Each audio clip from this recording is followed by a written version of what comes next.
नमस्कार दोस्तों जो भी लोग आज पहली बार मेरे चैनल पर आए हैं, मुझे सुन रहे हैं, उन सभी का दिल से स्वागत करती हूँ हमारे YouTube चैनल श्री हनुमंत साधना रहस्य पर। और जो लोग मेरे साथ हमेशा जुड़े हैं, हमेशा मेरे वीडियो को देखते हैं, उनको ढेर सारा प्यार और बहुत बहुत धन्यवाद। आपके लिए एक बहुत ही सुंदर सत्य लोक कथा लेकर आई हूँ। बहुत सुंदर है, दिल से सुनिएगा, दिल से आपको हनुमान जी का आशीर्वाद प्राप्त होगा। दोस्तों, एक गांव में एक बूढ़ी माता रहा करती थी, जिन्हें लोग बुढ़िया माई कहकर बुलाते थे। बुढ़िया माई हनुमान जी की बहुत बड़ी भक्त थी। कहा जाता था कि बुढ़िया माई जब बहुत छोटी थी तो उनके माता पिता का देहांत हो गया था और उस गांव में एक आश्रम था, एक मंदिर था जहाँ पे हनुमान जी की पूजा पाठ होती थी। बुढ़िया माई वहीं पे पली बढ़ी, वहीं के साधु सन्यासियों के साथ रहकर उन्होंने हनुमान जी की पूजा पाठ शुरू कर दी।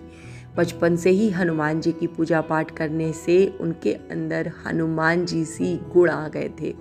हनुमान जी की कृपा के कारण उनको बहुत सारी सिद्धियां प्राप्त हो गई।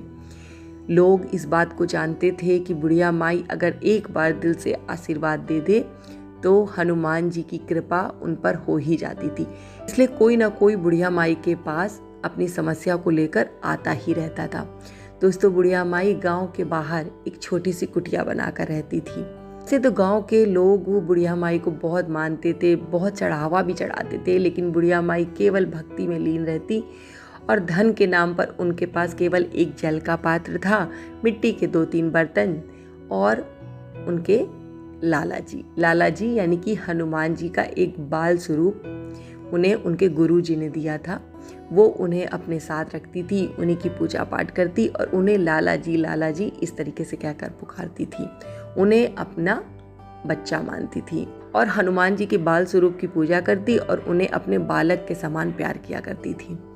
दोस्तों, बुढ़िया माई का एक नियम था कि वो केवल एक बार भोजन करती थी, यानी कि सुबह वो केवल जल ग्रहण करती थी, ना फल लेती थी और ना ही कुछ और खाती थी।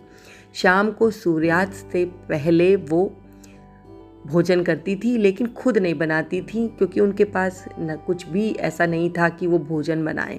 सारे गांव वालों को ये बात पता थी, तो गांव में एक नियम था कि गांव में जितने भी घर थे वो बारी बारी से बुढ़िया माई के लिए सूर्यास्त से पहले साफ सुथरा खाना बनाकर लेकर आते थे, क्योंकि सभी को पता था कि बुढ़िया माई पहले अपने लाला जी को भोग लगाएंगी।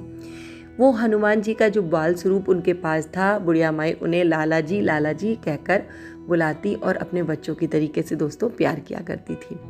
तो ये गाँव वाले इस नियम के अनुरूप बुढ़िया माई को रोज भोजन दे के आते।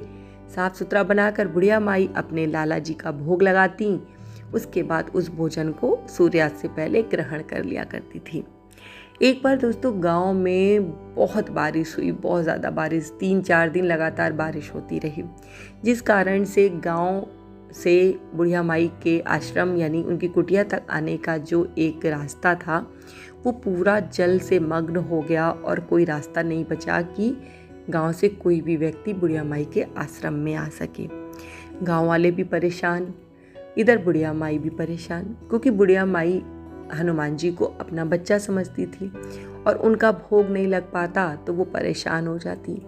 एक दिन बीत गया, बुढ़िया माई ने छोटे से पात्र में जल भरकर लाला जी के सामने रखा और कहा, लो लाला जी, आज तो यही है, यही तुम ग्रहण करो, यही हम ग्रहण करेंगे। और वो ही पीकर वो सो गई। 2 दिन बीता, फिर बुढ़िया माई ने जल रख दिया और खुद भी जल ले लिया और लाला जी को भी जल पिला दिया। लेकिन धीरे धीरे दोस्तों 3 से 4 दिन बीत गए। अब बुढ़िया माई की चिंता बढ़ने लगी। बुढ़िया माई अपने लाला जी को देखती तो उन्हें ऐसा लगता कि उनके लाला जी भूख के कारण दुबले होते चले जा रहे हैं। बुढ़िया माई जब जब लाला जी की तरफ देखती उन्हें चिंता सताने लगती। सोचती कि अगर आज भी भोजन नहीं आएगा तो मेरा लाला तो भूखा रह जाएगा। बच्चों के समान उन्हें प्यार करती थी, इस कारण से उनकी घबराहट बढ़ती जा रही थी, क्योंकि माता पिता स्वयं भूखे रह सकते हैं लेकिन अपने बच्चों को भूखा नहीं देख सकते। दोस्तों चौथे दिन जब भोजन नहीं आया तो बुढ़िया माई व्याकुल हो गई, व्याकुल होकर रोने लगी। रोते रोते हनुमान जी की छोटी सी प्रतिमा जो थी उनके पास, उसके सामने आकर बोली, लाला तुम इतने दिन से भूखे हो, तुम्हें देखकर मुझे बड़ी घबराहट हो रही है। तुम कहीं बीमार ना हो जाओ लाला। मुझे अपनी चिंता नहीं है, लेकिन तुम्हारी चिंता है। राम जी कुछ ऐसी व्यवस्था करो ताकि मैं अपने लाला का भोग लगा पाऊँ। मैं क्या करूँ, मैं अपने लाला को क्या दूँ। और रोते रोते रोते रोते परेशान हो गई।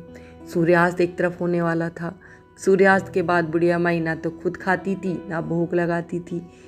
3 दिन बीत चुके थे, चौथा दिन हो रहा था। बुढ़िया माई की घबराहट बढ़ती चली जा रही थी। दोस्तों, बारिश के कारण गांव का जो संपर्क टूटा था, गांव वाले चाह कर भी भोजन नहीं भेज पा रहे थे। रोज भोजन बनाते, एक थैले में रखते, सोचते कि जाएंगे देने के लिए, लेकिन जा ही नहीं पा रहे थे। उधर गांव वाले परेशान, इधर बुढ़िया माई परेशान। बुढ़िया माई ऐसे जब अपने लाला जी से रो रो कर कहती तो लाला जी को तरस आ गई। एकदम से बुढ़िया माई के छप्पर पे जोरदार आवाज हुई, थप से। बुढ़िया माई चौंक गई, सोचने लगी कि क्या बात है, बिजली गिरी क्या? मेरे छप्पर पे ये कैसी आवाज है? दरवाजा खोलकर बाहर निकली तो देखा कि एक सफेद रंग का थैला बुढ़िया माई के छप्पर पे लटक रहा है। बुढ़िया माई ने सोचा कि इतना खराब मौसम, कौन छप्पर पे यहाँ टांग गया? बीच में आने वाला संपर्क नहीं, गांव से यहाँ तक आने का कोई संपर्क नहीं, आखिर इस झोले में क्या है? कौतूहलवश दोस्तों बुढ़िया माई ने वो झोला उठाया, देखा तो उस झोले में स्वादिष्ट सा भोजन रखा हुआ था। बुढ़िया माई की आंखें खुशी से चमक गईं। सोचने लगी कि आज ही मैंने लाला जी से कहा था, राम जी से प्रार्थना की थी, और आज ही देखो भोजन मिल गया। आखिर ये भोजन आया कहाँ से? बुढ़िया माई सोचकर चारों तरफ देखने लगी तो जानते दोस्तों क्या देखा सामने पेड़ पर एक बड़ा सा बंदर बैठा हुआ है और जो बुढ़िया माई की तरफ देख रहा है।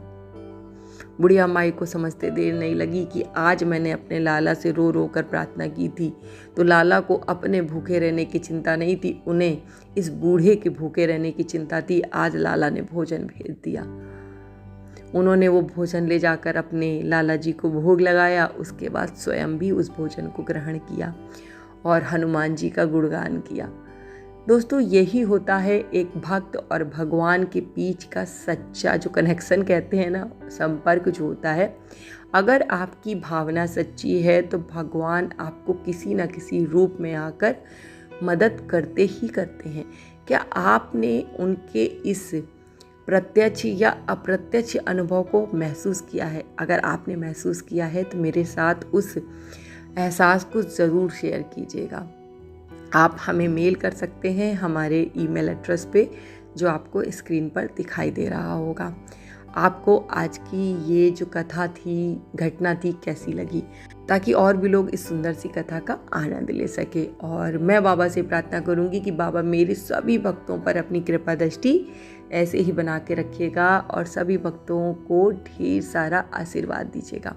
इसी के साथ जय श्री राम, जय बाबा की, और हर हर महादेव दोस्तों।